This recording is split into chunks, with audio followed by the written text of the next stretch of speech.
જૂનાગઢ માંગરોળ પંથકનું 13ના ગામો થયા જળબંબાકાર। મારું નામ હરેશભાઈ કુનાભાઈ કામડિયા છે। જે આ માંગરોળથી માળિયા હાઈવે લગનનો 4 લાઇનનો જે રસ્તો છે સકરાણાથી જુથડથી માળિયા જવાનો, જ્યાં હજારો લોકો માણસો માંગરોળથી માળિયા ટ્રાવેલિંગ કરે છે। અને આ લોકો જે આ રોડ બન્યો એમાં પારી પણ બનાવવાની હતી, જે બનીને અને હતી પણ તોડીને વહી ગયા છે અને કોઈ તંત્ર ધ્યાન દેતું નથી। આમાં કોઈ પડશે આખડશે તો એનો હકદાર આખા વહીવટી તંત્ર રહે અને આ જો વહેલી તકે નહીં કરવામાં આવે તો અમે આગળ રજૂઆત કરશું।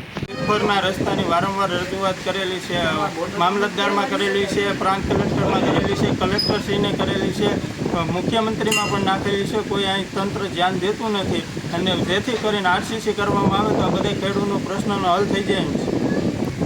એ કરવામાં નહીં આવે તો ઉગ્ર આંદોલન કરવામાં આવશે। જે બાળકો છે એને ભણવામાં, દવાખાનામાં બધી રીતે પ્રોબ્લેમ પડે છે। વહેલી તકે આરસીસી રોડ કરવા ખાસ વિનંતી છે, મારી નમ્ર વિનંતી છે।